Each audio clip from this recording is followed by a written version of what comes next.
welcome to In the Rising podcast. My name is Bettina, and this is the platform I've chosen to talk about living a life that's really in alignment with your hopes, your dreams, and your goals.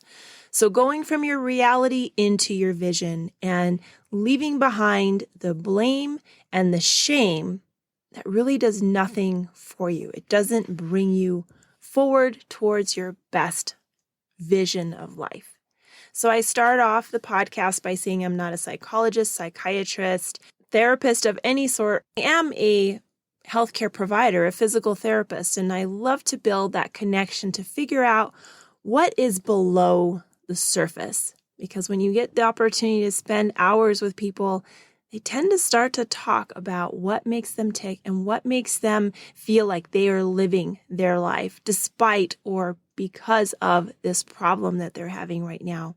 And I am a life coach as well, so I enjoy looking into the depths of each other and myself to figure out what really is the answer, because intuitively we all have the answer. It's just blocked by this veil of unconsciousness. So today I wanted to talk about self-care and how this can relate to being a woman, but particularly being a mother. So when I envisioned becoming a mother, and when I have conversations with mothers, this is often what's talked about is, we think about our children or our child and what we'll be able to do with them, the Legos we'll buy and how we have to get a crib, or if we have a lot of soccer mom things, what kind of car are we going to drive? What car are we definitely not going to drive? Whether or not we will ever go into that minivan or not. And what our life will be like, what our home will look like. Are we going to do this kind of paint? Are we going to go organic? Or I will probably put whatever on the table that is available. But then when we walk into that life and we live that life, the expectation and the reality sometimes feel like they're on opposite ends. They're polar opposites. And because it is still so expected that the mother is supposed to be caring and loving and enduring and helpful and will always bake these cookies at whatever time and will always make the bed and will always drive their kids to school and will have a career and will do this and will read to their kids at night and will do homework and will always look good and not frumpy and will make sure that those wills and what is are again polar opposites. And what do we realize then? And so as I'm reading this article from Motherly, it's a kind of like a blog, Motherly, and it talks about self-care, how self-care may not be enough for moms that are burnt out. And I love to talk about self-care.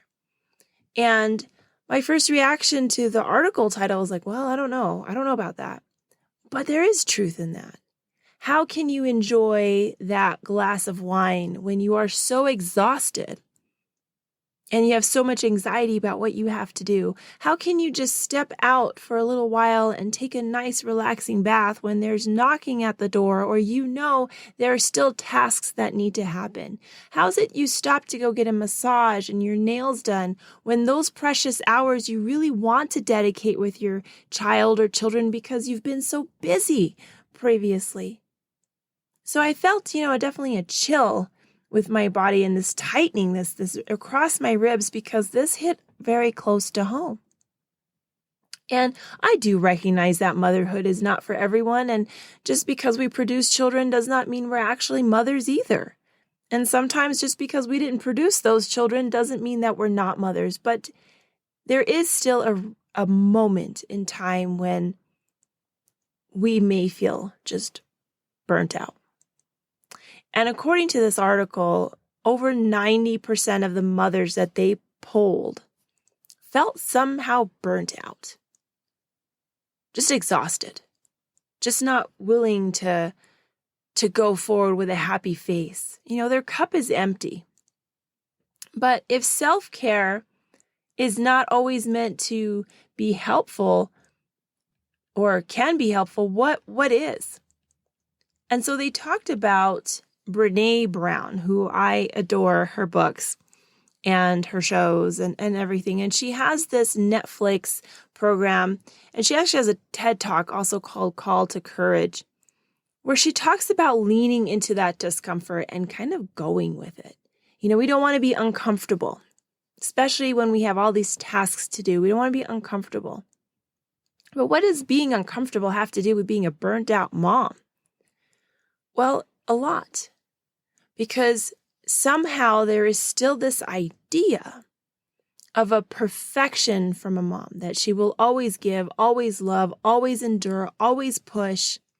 There really is still this kind of personification of perfection around motherhood that we may try to attain, and yet it's because it is a perception and it's certainly not reality that we fail. So not only are we exhausted, but then we're not able to live up to our own expectations.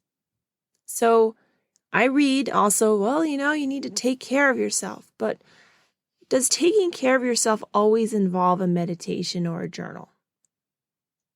And so I listened to Brene Brown's Call to Courage program again, and how she talked about when she asks people what they felt about belonging. Invariably, she would get stories about how they felt excluded. When she asked them how they felt connected to certain people, they described situations in which they did not feel connected.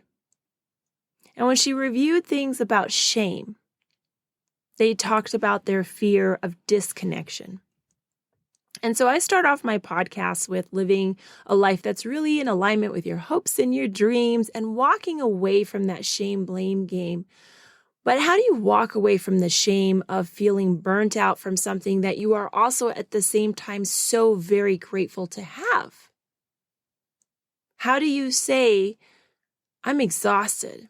How do you say, I don't really feel like doing the homework, and I certainly don't want to bake a cookie, and I don't want to volunteer at the school, and I don't want to sit at the park another moment because I'm tired of sitting on these seats with all these holes in it?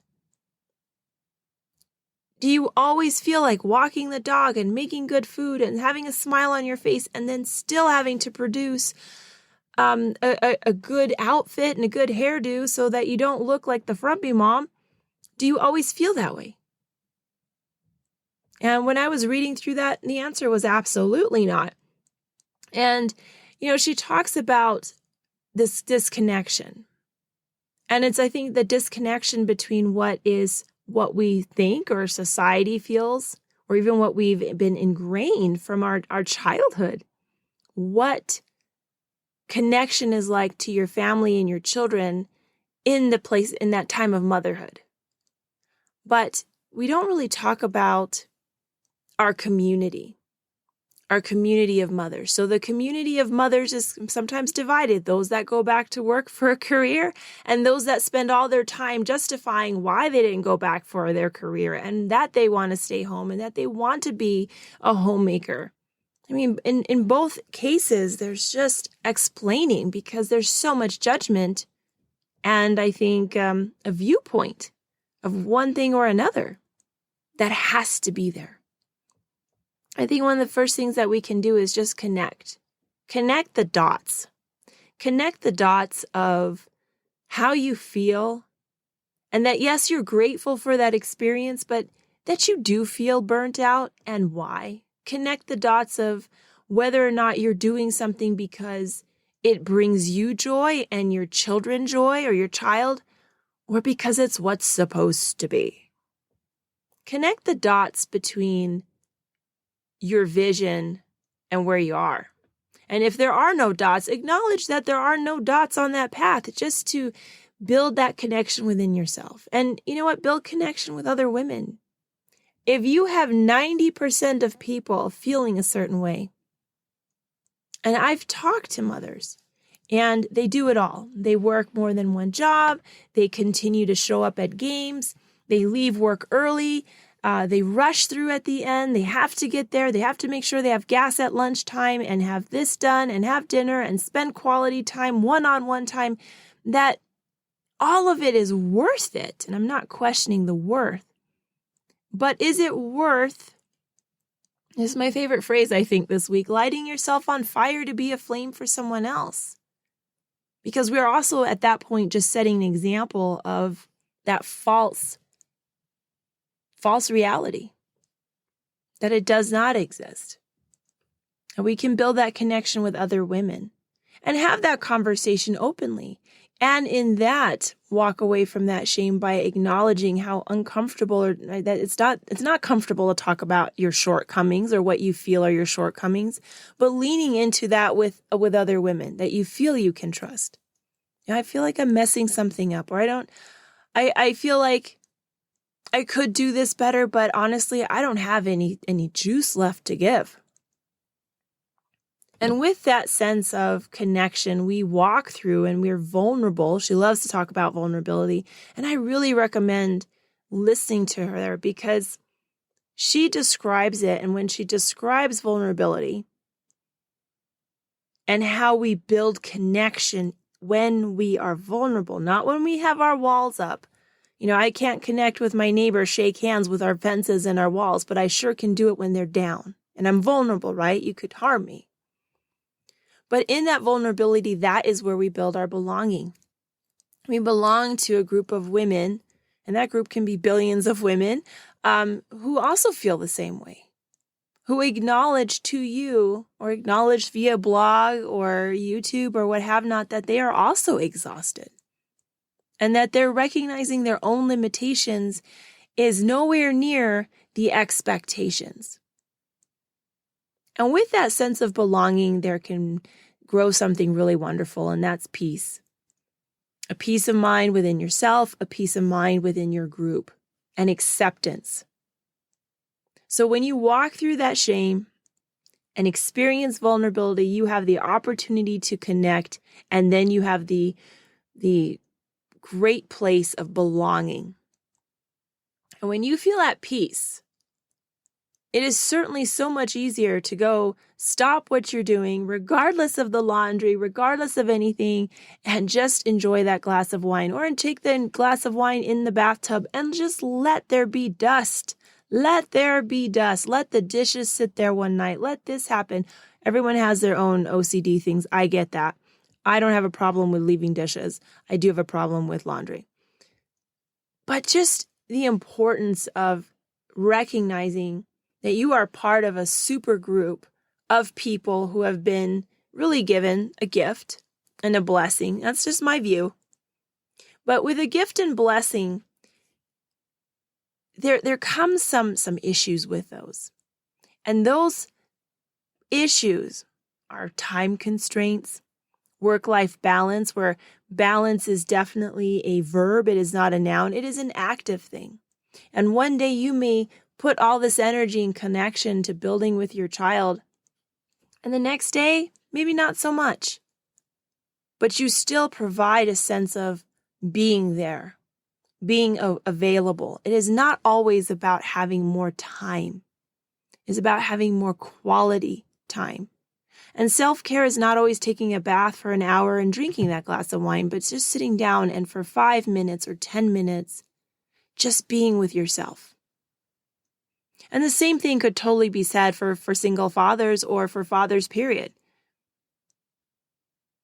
All of us are living up to some expectation, but we can truly only do so much.